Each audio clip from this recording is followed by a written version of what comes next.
You're 9, chopping wood with your dad somewhere in 17th century China during the Ming Dynasty. Then, out of nowhere, a shiny wagon rolls up to your house like it's delivering treasure. A guy in blinding robes steps out and walks into your house like he owns the place. You keep chopping, like you're not totally watching him through the corner of your eye. And then, bam! Next thing you know, you're the one being thrown into that wagon. You yell, you kick, you're ready to throw hands. But then, he pulls out a steamed bun. It smells amazing. You've never seen one so fluffy. Naturally, you shut up and take a bite. For a second, you forget you've just been kidnapped. Turns out, this guy's a scout for the imperial palace. His job? Go around collecting fresh new eunuchs. Yeah, we'll come back to that. A few hours later, the wagon rolls through the gates of the Forbidden City, and your jaw hits the floor. It's huge. Guards everywhere. Buildings taller than any tree you've ever seen. And people? All strutting around like they invented silk. Your scout buddy guides you into one of the buildings, and you're greeted by a super old dude with shaky hands. He stares at you way too long and mutters, "Such beauty." Creepy? Oh, absolutely. After that horror show, you're taken to a way less impressive room. No golden dragons, no fancy pillows, just an old-smelling space and a sad little mat on the floor. It's basically the palace's version of a motel closet. You try to sleep, but one thought keeps circling your 9-year-old brain. What am I even doing here? But hey, your parents trusted this guy, right? Right? The next morning, you find out why you're here. Congratulations, you've been chosen to become a eunuch. Your first instinct? Escape. Duh. You scan for exits, do some quick spy math, and decide, I can totally outrun 100 palace guards. Spoiler, you couldn't. You got about 3 steps before they tackled you like you were hiding state secrets. You fight back, but honestly, what's a 9-year-old gonna do? Then it hits you. Remember that nice scout? Yeah, your parents sold you into this. So, when the moment comes and the guards pin you to the floor while someone boils water and sharpens a blade nearby, don't waste your breath begging. They're not monsters, just cogs in a very bloody machine. Then, bam! No words, no mercy. Pain rips up your spine like lightning struck between your legs. You try to scream, but all that comes out is a choke. The world tilts. Blood's everywhere. Your breath stutters.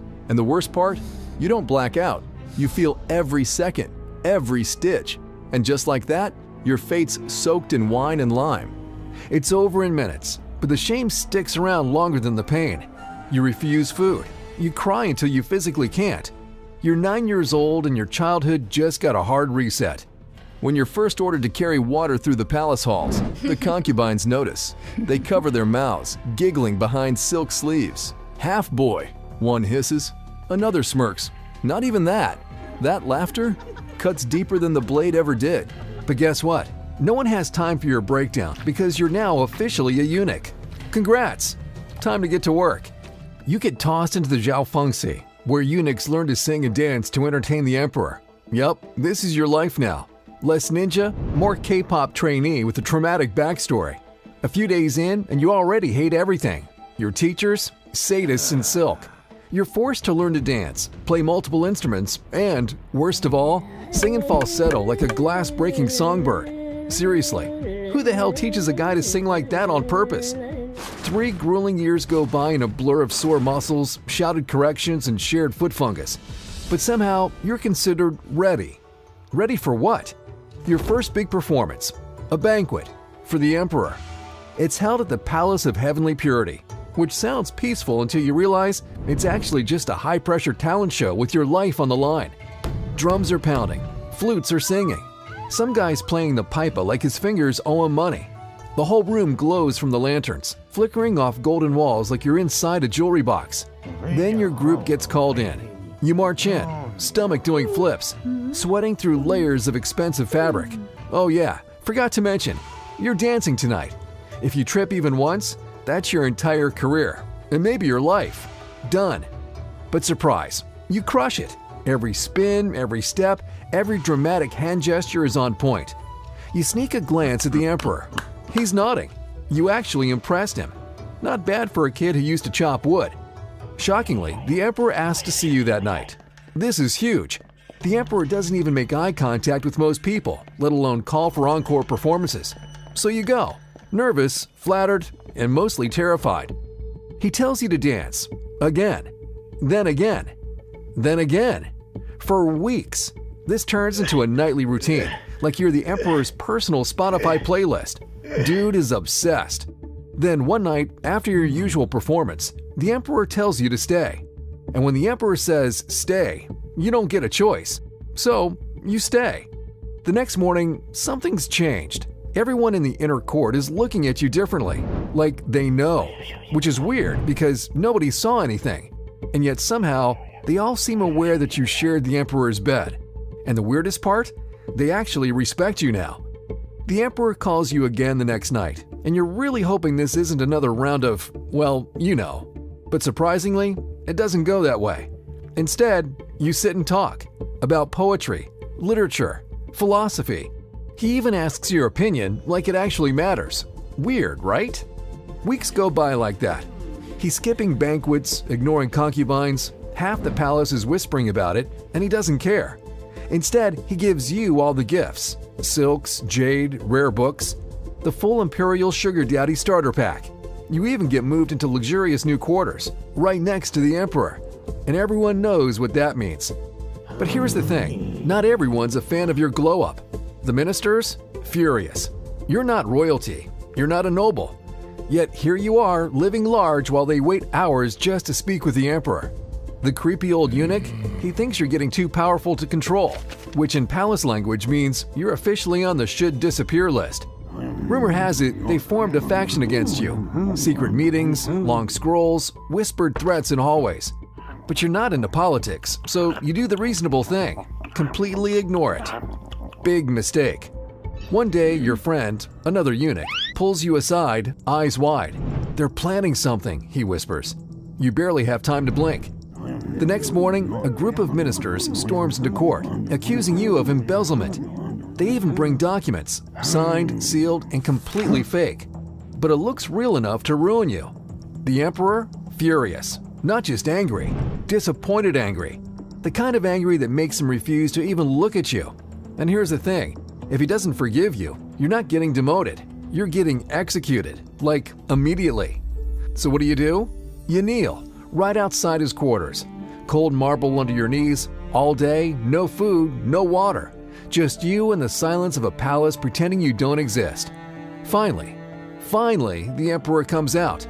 Your knees are bleeding, your lips cracked. He looks at you, tired, hurt, betrayed, and asks the one question that breaks your heart. Why didn't you just tell me what you needed? Through tears, you tell him everything. The lies, the fake documents, the setup. And somehow, by some miracle, he believes you. After that, everything shifts. The emperor trusts you more than anyone and relies on you completely. Speaking of the emperor, he's sick now, and the sicker he gets, the more he needs you around. Day and night, whispering advice, holding court meetings for him. You're not just a favorite anymore. You're the guy holding the empire together with a fan and a forced smile. But then something unexpected hits you. A minister reveals the truth. Your old friend, the one who warned you about the conspiracy, wasn't warning you at all. He was feeding you just enough truth to earn your trust and keep himself safe. Classic palace move. You confront him. He swears it's a lie. Swears he'd never betray you. And the worst part? You want to believe him.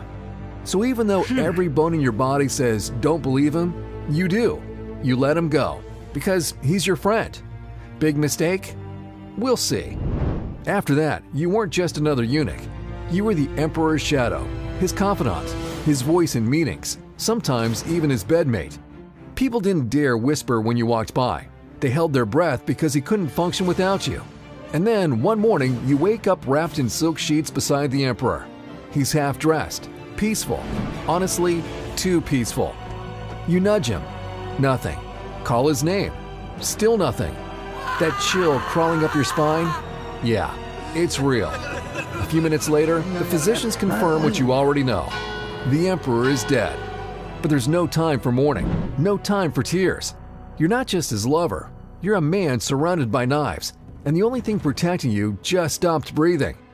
So you move fast, order everyone in the room to keep quiet, seal the doors.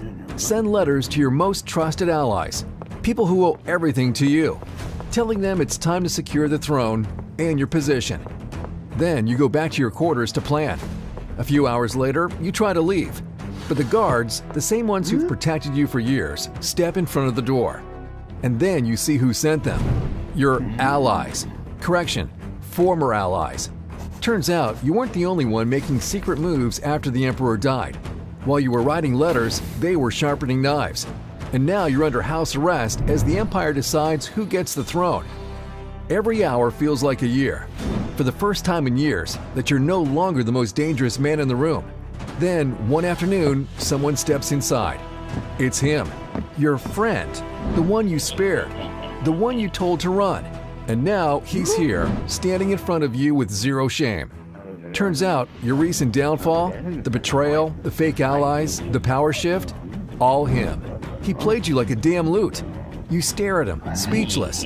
This is the guy you risked everything for. And now he's sealing your fate. Before leaving, he casually drops the final bomb. A new emperor will be crowned tomorrow. And you're scheduled for execution right after. Cute, right? But you've had enough of this palace deciding how you live and when you die. So that night, you look around your room, your prison, and then you look at your belt. Technically, you've got a few of them, part of the eunuch uniform. You tie them together, tighten the knot, and as the moon rises over the Forbidden City, you climb onto the table and step off. Not because you're weak, but because it's the last thing they can't take from you. They took everything else, but not this.